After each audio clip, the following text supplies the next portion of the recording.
Hello everyone, welcome to Tech-Lavya. Please like, share and subscribe. Today we are going to see the second part of May 2019 question paper.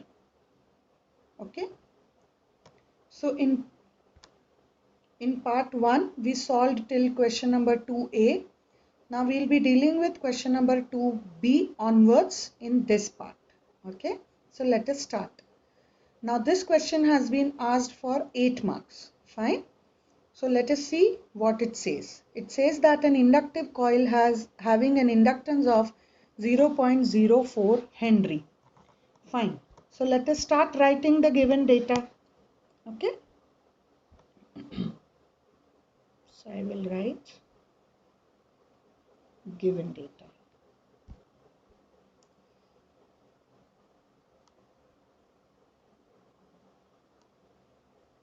So given data is L is equal to 0.04 Henry. Okay. What next? And a resistance of 25 ohms. Okay. It means that they has been connected in series. It means we have a resistant and an inductor combination. So let us name them as R1 and L1 and they will be represented by Z1. Fine. So instead of L, I would write L1. Similarly, I will say R1 is equal to 25 ohms. Okay. With another inductor coil of 0.2 and 15. Okay, so we have another resistance and an inductor combination. So I would say this is R2 and this is L2. Together they will be represented as Z2. The whole circuit is powered with 230 volts 50 hertz. Calculate the power dissipation. Okay, so basically, sorry, this is a series circuit. Fine. Yes. So first what we will do is we will calculate XL1 because how are we going to represent Z1? It will be R1 plus JXL1. Correct? So for that we will require XL1. So how do we represent XL1? It is omega L1 and omega is 2 pi FL. Correct? Yes. Omega is 2 pi F. XL becomes 2 pi FL1. So we shall put all the values. So we will be getting 2 into 3.14 into what is the frequency? 50 hertz and the value of L was 0.04.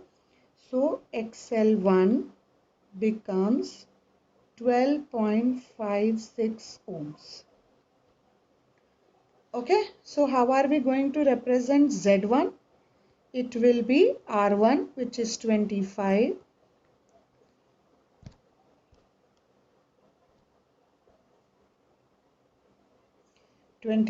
plus JXL1 which becomes 12.56. Okay. So now let us calculate the magnitude of Z1. Okay.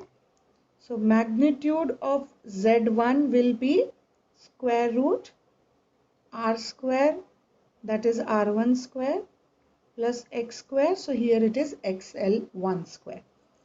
So the magnitude of Z1 comes out to be 27.98 ohms. Okay. And the power factor, which is represented by cos phi 1, in this case it is R by Z, right? Power factor is R by Z. So in this case it will be R1 by Z1. Fine. So what is R1? 25. What is the magnitude of Z1? 27.98. Okay. So cos phi 1 comes out to be 0.8935. Okay. So this much we have calculated. Now what we are going to do is, see, the total voltage has been specified. Okay. So let us understand how this circuit has been connected. So here we have Z1 and here we have Z2 and we have an AC supply which is 230 volts 50 hertz. and this is Z1, this is Z2. Let this voltage be V1 and this voltage be V2. Okay. So we can calculate the value of V1 by using voltage divider rule. So voltage divider rule will be the total voltage multiplied by that impedance. Okay. In current division rule, it is opposite branch. But in voltage divider rule, it is the same branch. So it is 230 upon Z1 plus Z2. Okay. Fine. Now do we have Z2 here?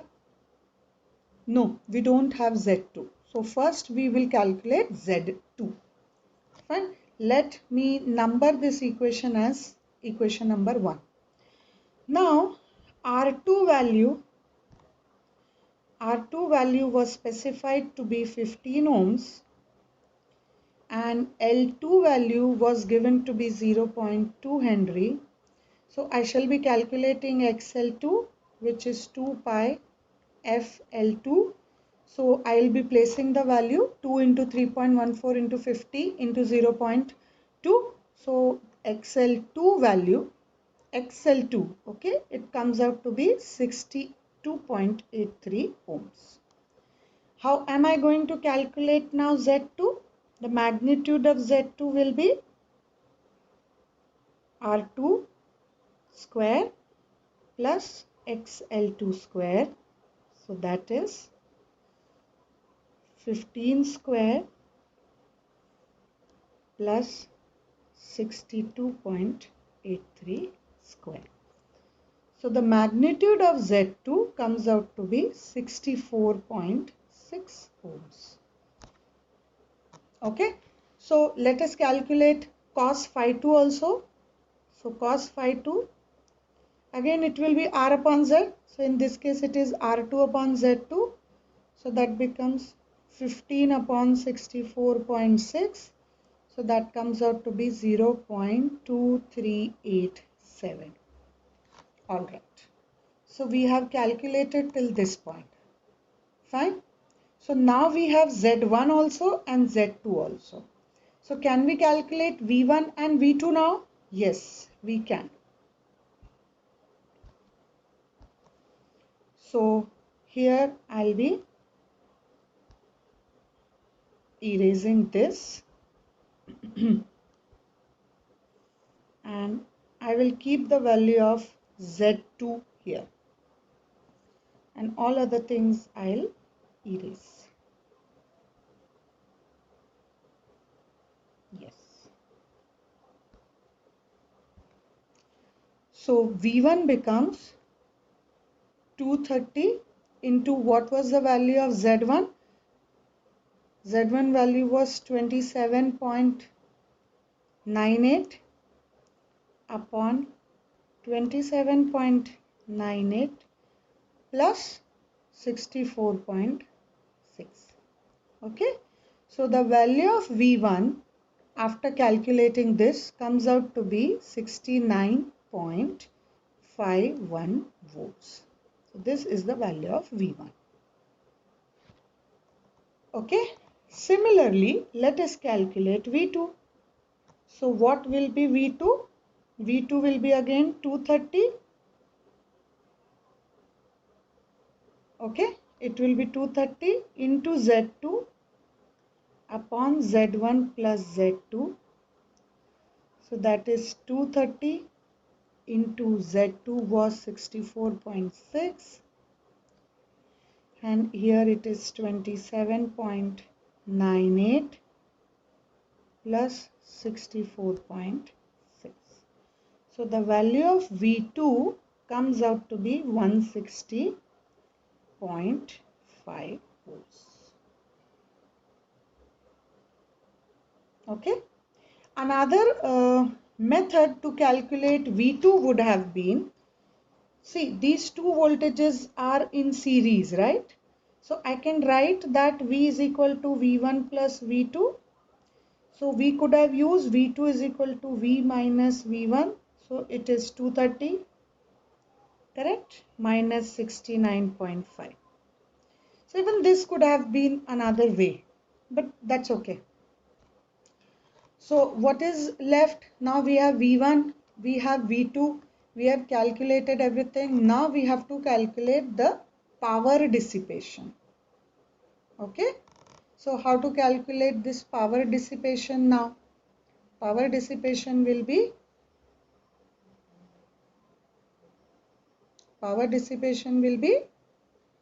the voltage multiplied by the current, and it is cos phi 1. Okay. So V will be 230, correct? But we do not have I. So how to calculate this? Can we use something else here? What can we do for calculating I?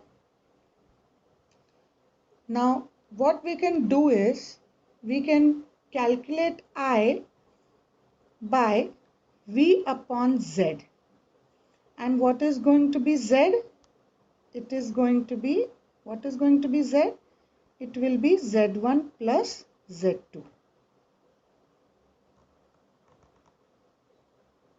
Okay. So we already have the value of Z1. We also have the value of Z2, right? So what was the value of Z1? Z1 was 25 plus J 12.566, and similarly Z2 will be 15 plus J 62.83 ohms. Okay, so we can simply add them. So that will be Z. Fine. So 25 plus 15 will be 40, and you can add it. So you will be getting Z. Okay, once you get Z, you can calculate I. Fine. Okay. So when we place these values here, the power dissipation, we already know cos phi 1 value, we also know the voltage value, we also know the current value, right? So now, yes, so it will be 152.3 watt. But this power is, which is this power? This power is dissipated across Z1. Okay. So similarly, we can calculate across Z2 also. Fine. So how will we calculate? Now please remember that here V will be V1. Okay. But then since it is a series circuit, the current is going to be the same. Fine. Okay. Similarly, the power dissipated across Z2 will be V2 into the current is going to be the same, right? And it will be cos phi 2.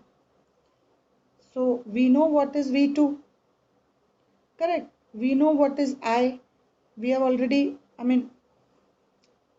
uh, after calculation we will be getting I, and then cos phi 2 is also known, right? So when we put these values, the power comes out to be 95.2 watt.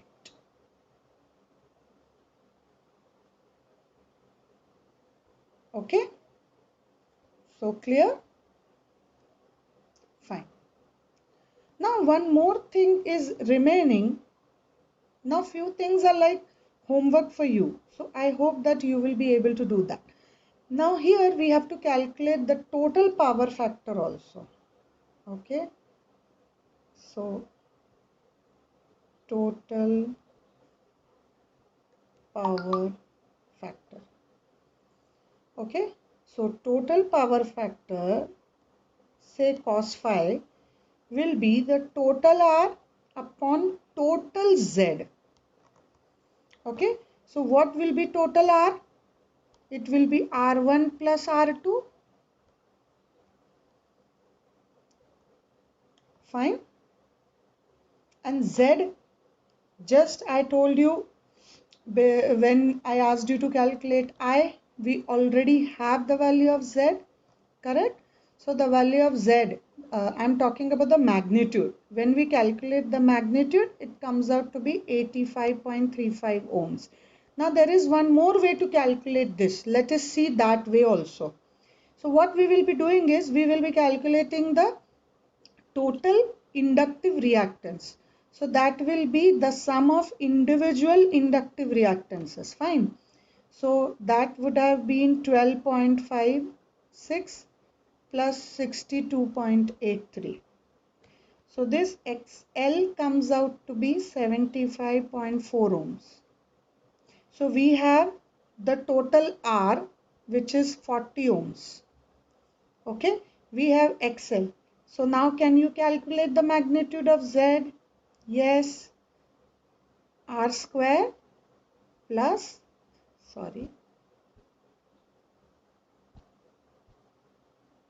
plus XL square. So when we calculate this, this comes out to be 85.35 ohms. Total Z. Fine. So what will be now cos phi, which is the total power factor? R. What is R? 40 upon Z. How much is Z? 85.35.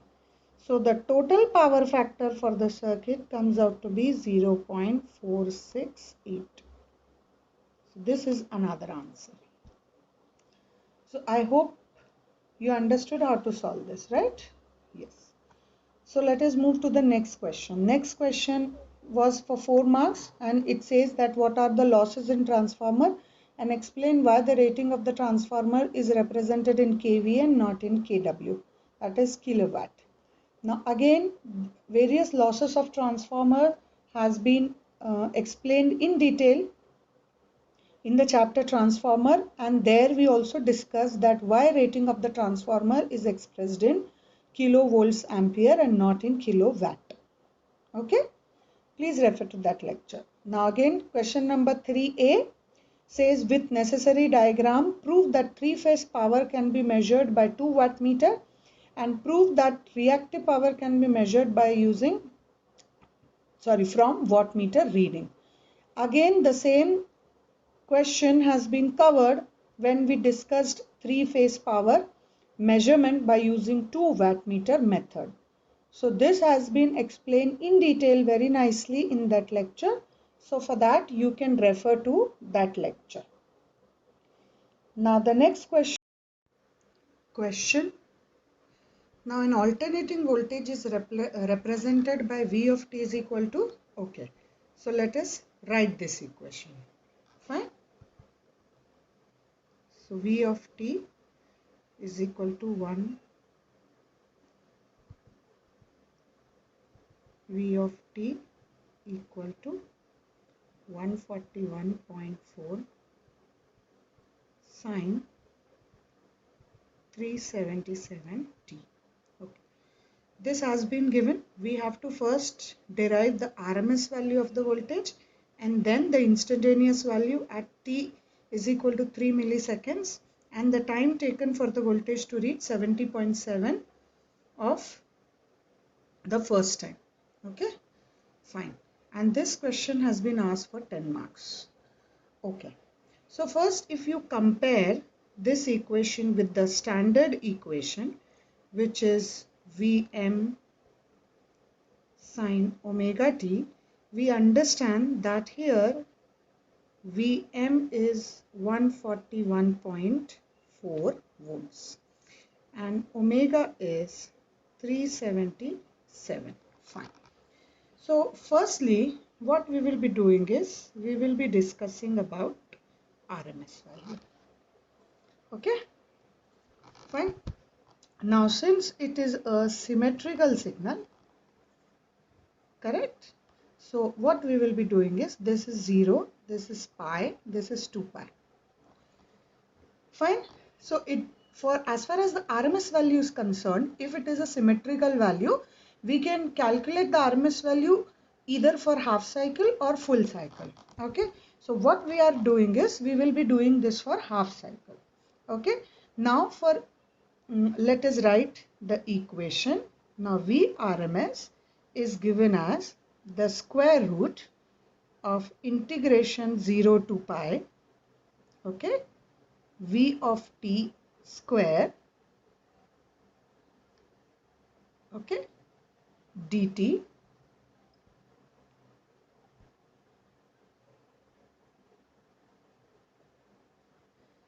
divided by the base length, in this case it is pi.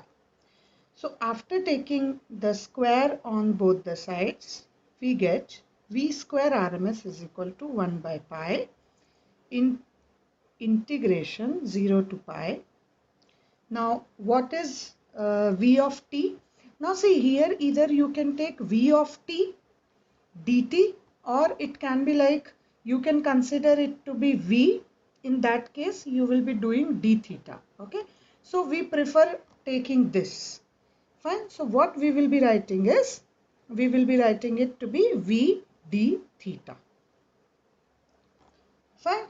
So we shall be putting the value now. What is V d theta now? We'll be putting the value of V. Okay. Now what is this V? It is Vm sine theta, right? D theta. So this omega t will be replaced by theta. Fine. Now this was square, so we have to do square. Now Vm is constant, right? So we will be taking this out. So Vm square upon pi. Now it becomes integration of sine square theta d theta. So how do we replace sine square theta? We replace sine square theta by, the integration limit is 0 to pi only. We replace this by 1 minus cos 2 theta by 2. Fine. Okay. Because sine square theta integration would be difficult, so we have replaced this by in terms of cos 2 theta, right? So again we will be taking this 2 out of the integration. Fine. So what I'll be doing is, I will be writing now 2 here. So I have this now. So now I have 1 d theta, so that makes it theta. Then I will be integrating cos 2 theta. So integration of cos 2 theta will be sine 2 theta by 2. Okay. So the next equation would be Vm square upon 2 pi, fine, theta minus sine 2 theta by 2 with limit 0 to pi. Okay. Yes. So now we shall be putting the values. So that becomes Vm square by 2 pi. So it becomes now pi minus sine 2 pi upon 2, correct, minus 0 sine 2 into 0, this divided by 2.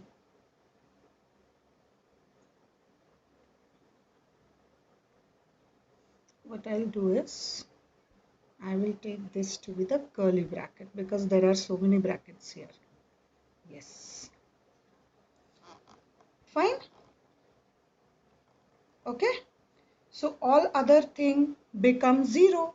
This also becomes 0. This is already 0. This is again 0. So what is the next line? It is Vm square by 2 pi, and here you have only pi. So again this is cancelled. So finally this was V square RMS. Fine. So V square RMS becomes Vm square by 2. So by taking the square root on both the sides, VRMS becomes Vm by root 2. So this is how we calculate RMS value. Now in this numerical, what we will be doing is, for us, what is the value of Vm? It is 141.4 volts, right? So what will be VRMS? It will be 141.4 upon root 2. So my RMS value comes out to be 100 volts. So this is one answer. Fine. So what is the next part? We have to calculate the instantaneous value.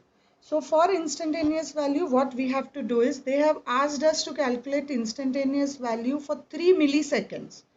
So it is 3 milliseconds. So that makes it 3 into 10 raised to power minus 3. Right. So Vt is represented by 141.4 sine 377t. So we will be putting t as 0.003 or 3 into 10 raised to power minus 3. Okay. So I shall put the value of t here as 3 into 10 raised to power minus 3. Okay. So after this, V at 3 milliseconds comes out to be 2.49 volts. So this is another answer. Okay. Now we have to see the time taken to reach, this was first part. Okay. The second part is the time taken to reach 70.7 volts. It means now V is given, we have to calculate T. In the first part, T was given and we had to, calculate the instantaneous value. Here that instantaneous value has been given and we have to calculate T. So it means Vt is given, right? So Vt becomes 70.7. So that is 141.4 sine 377t. Okay. So in next line, I will write that sine 377t becomes equal to 70.7 upon 141.4. So this is exactly half. So that comes out to be 0.5. Okay. So in next line, I will take sine to the right hand side. So 377 t becomes sine inverse 0.5. So for what value of sine theta is, the value is 0.5? It is for 30 degrees, correct? So this becomes equal to 30. So my t will be 30 upon 377. So that comes out to be 0.089 seconds. So at 0.089 seconds, the value becomes 70.7 volts. Understood? Okay, let us go to the next question. Next question says, state and prove maximum power transfer theorem. Now in DC circuit, that is unit number 1, when we started, when we dealt with various theorems, we have done this proof also for maximum power transfer theorem. You can refer to that lecture. B part says that a 5 kVA 1000 to 200 volts 50 Hz single phase transformer, and they have specified OC test and SC test readings.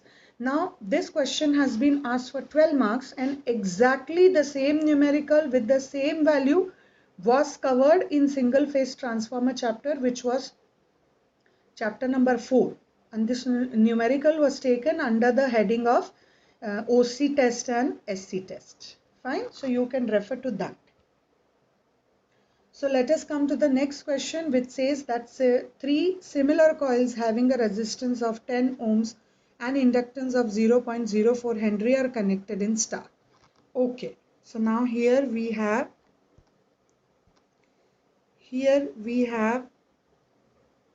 the load. Fine. And this Z consists of a resistance and an inductance. Fine. We have to calculate the line current, total power, reactive power, and the total volt ampere. Okay. So first what we will be doing is we will be writing the given value. So R is equal to 10 ohms. L is given to be 0.04 Henry.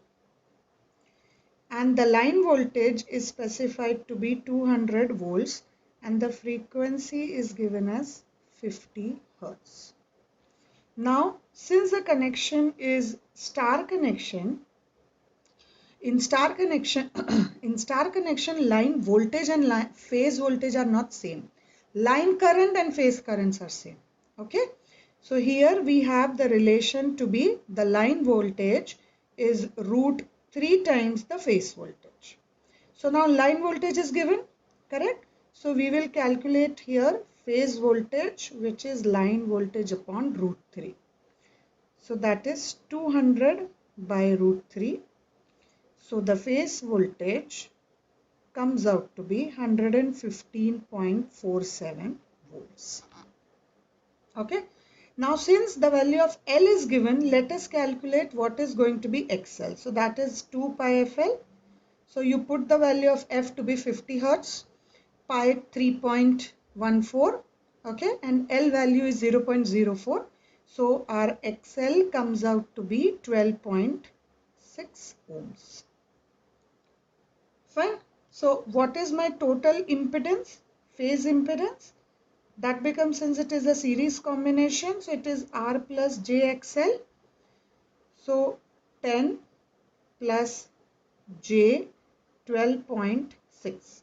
Now this is in rectangular form. The same can be converted into polar form, which comes out to be 16.08 and the angle is 51.56 degrees. Of course it is in ohms. So we have found out this also. Now see, when we have calculated Z, this gives me phi, the angle, correct? So what is going to be the power factor? Power factor is cos phi, right? So cos of 51.56. So power factor comes out to be 0.273. And this power factor is lagging. Now why is it lagging? Because it is a combination of R and L. Fine.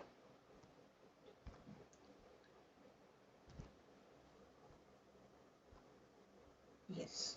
So now what we will do is we will calculate the phase current. Okay. So how do we calculate the phase current, which is nothing but the line current, because it is star connection, right? So that is given by phase voltage upon the impedance. So that voltage came out to be 115.47 and the magnitude of ZPH came out to be 16.08. So the current comes out to be 7.2 amperes. So this is phase current as well as line current. Okay. So we have calculated line current. Now let us calculate the active power. Now in case of this, the active power is given by, whereas the reactive power is given by, it is the same thing, but instead of cos phi, we have sin phi, right?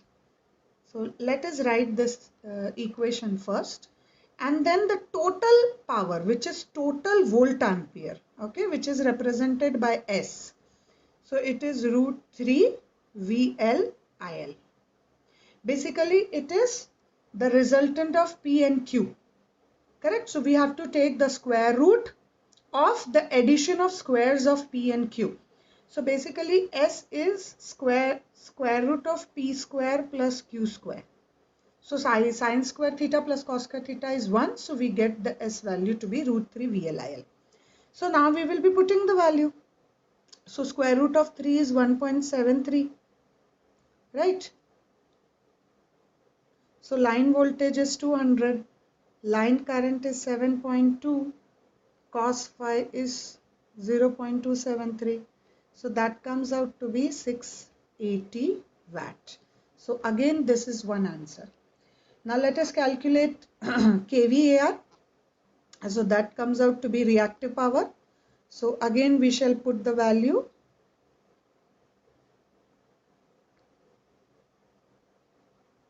Now here we will be having sine phi, correct? Yes. So this comes out to be 2.4 kVAR, kilovolt ampere reactive. Okay. Next, the total power, so that is root 3, that is 1.73 into 200 into 7.2. So the value comes out to be 2.5 kVA. So these are our answers. So I hope you understood this. Okay. So we stop today's lecture with this question. We shall be meeting with another question in the next lecture. Thank you.